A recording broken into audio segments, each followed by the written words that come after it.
You interpret Xi's peace pipe here, and his dinner with a bunch of executives? I think he's pragmatic. He's somebody that wants to not just rule over China, but he wants to do it for the rest of his life, and he wants to do a good job. And I've said this many times, China's issues are endemic and pervasive, and they're demographic. And so he has huge structural issues that he has to fix in the Chinese economy. And so I think all of this is just about him focusing on his priorities, which makes sense, which is really about domestic policy. There's an enormous real estate issue that has to get sorted out. There is a GDP issue that has to get sorted out. There's a youth unemployment issue that has to get sorted out. And then there's an aging and a birth rate and a replacement issue that has to get sorted out. All of these things are enormous efforts. And so I think he's pragmatic enough to not also then add foreign misadventures to that plate. And I think what you heard was him being very clear about just exactly that. Sachs, what was your interpretation? There's so many jumping off points here. You got foreign policy, you got TikTok, fentanyl. I mean, there's a long list of issues, but does it feel like we're turning a corner on relations? Hey, they need us, we need them. What was your interpretation of all this? Well, I think what's going on here is that the administration has its hands full with two wars. We still got this war in Europe over Ukraine, which is going very badly. And now we have a new war in the Middle East that caught them completely by surprise. Recall that literally a week or two before October 7th, you had Jake Sullivan saying the Middle East has never been more peaceful. So they absolutely did not anticipate what was coming. And now we have half of our carrier groups in the Middle East positioned there in case this blows up into a wider regional war. So I think the simple fact of the matter is that the Biden administration, this is more than they can handle. Or let's put it this way. They're trying to put the China compete on hold. They're trying to put it on ice while they figure out a way to rescue this losing effort in Ukraine and to prevent the situation in the Middle East from spiraling out of control. It's just too much for them.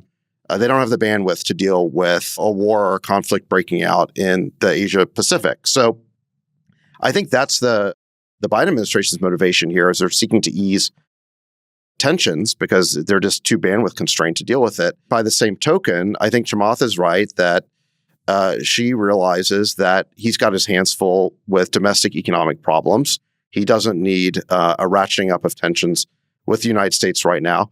And I would also add that on foreign policy, I think what you're seeing in his remarks is a return to away from this kind of wolf warrior diplomacy that they had going on a few years ago, where they were kind of saying these very bellicose things and they were kind of flexing their muscles in the Asia Pacific region. That really backfired on them because it raised the hackles of all those other Asian countries, and it was making it too easy for the United States to form a containment alliance against China. So he's moving away from that type of wolf warrior rhetoric that got them nowhere, and he's moved back to the rhetoric of a Deng Xiaoping, who said that China's policy should be to bide its time and hide its light under a bushel. In other words, just get stronger and stronger. Don't let people get wise to how strong you are. And then when the time is right, you will flex your muscles, but just keep getting stronger. And I think he's returned to that policy. And you saw this with the Belt and Road Conference that in Beijing just a few weeks ago, where you saw countries like Vietnam participating. And I think that China, their strategy is now to try to use some honey to catch some flies as opposed to vinegar, using this kind of bellicose rhetoric. Yeah. And saber rattling. And if we look at this chart, I think this chart speaks volumes. Friedberg, in foreign investment into China has absolutely fallen off a cliff. In the decoupling, the saber rattling, and other countries looking to have resiliency and not be dependent on China has obviously blown up in his lap. What are your thoughts on foreign trade and our business relationship with China and their relationship with the West and the rest of the world? This used to be a thing to do to make money. And then it became a question mark of whether you can make money a couple of years ago. And now, as of this year, I would argue you are a pariah if you are trying to invest in China or do any business in China. It's almost like you can't do business with the enemy. That's the tone shift that I think accelerated in the last 24 months. And as that tone shift happened in the business community and the investment community, it obviously escalated the tenor of what does the broader relationship look like, that I think catalyzed, hey, we got to simmer things down because we can't really afford or deal with that escalation right now. But I don't know. I mentioned this to you guys. I was at a conference this past summer, the summer of 22. It was like, hey, maybe, when are things going to get bad with China? To this summer, it's like, if you were doing business in China, you're trying to pick up pennies in front of a freight train. Like, you're going to get run over. And it happened in 1 year. That was my observation. It was like this crazy The chart shows shift. that, right? And I could tell from the tone of what everyone was saying on stage, it was like universal. There wasn't anyone that disagreed. And similarly, as you guys know, we've heard this from both political parties in the US. It suddenly became the new thing for Democrats and Republicans to denounce China, denounce investing in China, denounce doing business with China.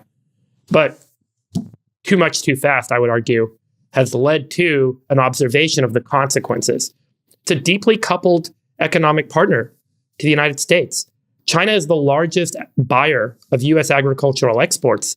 $200 billion a year of farm products that we make get shipped out to China. China is a major supplier to our electronics industry. I mean, we don't need to recount all the relationships, but trying to decouple too quickly, trying to call China the enemy too fast, I think has led to a realization that that's not really attainable. So I would argue that maybe this week has been a moment. I don't know if it really changes the long-term trajectory, but it seems like it's certainly a very important and critical pause in the escalation. Yeah. One thing I wanted to comment, I think one of the biggest winners this week, I'd love your point of view on this, guys, is like Gavin Newsom. I mean, he was all over this week. Like, he was at the plane greeting Xi. He cleaned up San Francisco. I mean, he got a shout out from the president. He got a shout out. He was at the dinner. I mean, do you guys think like Gavin is, going to be there when Joe says, I'll see you later, I'm not going to run again in the new year? Joe and I spoke.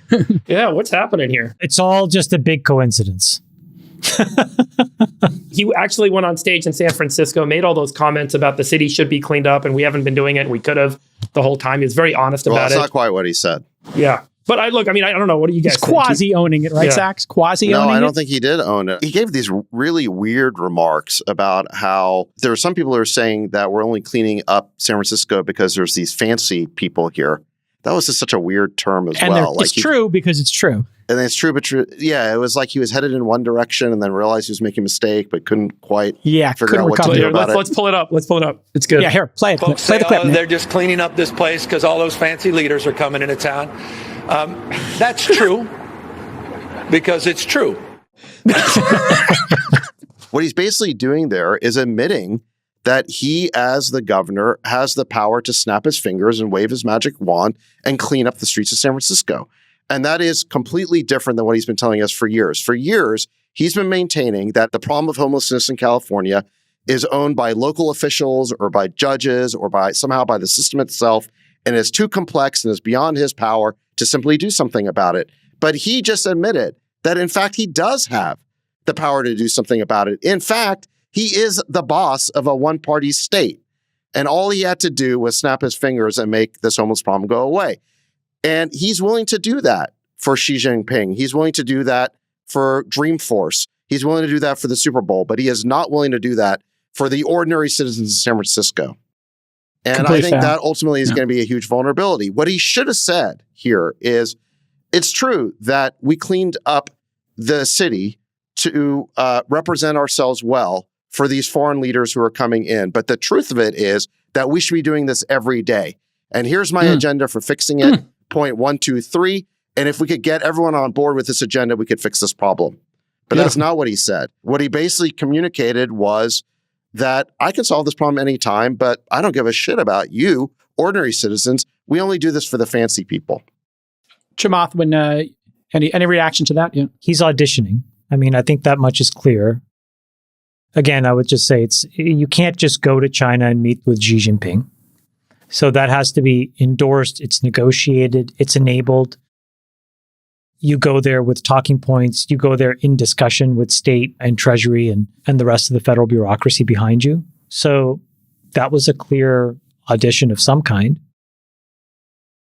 And I think it was obvious that they wanted the APEC summit to be the backdrop of a Biden-Xi meeting. And so you're doubling down on California. So I think it's kind of like a dry run here.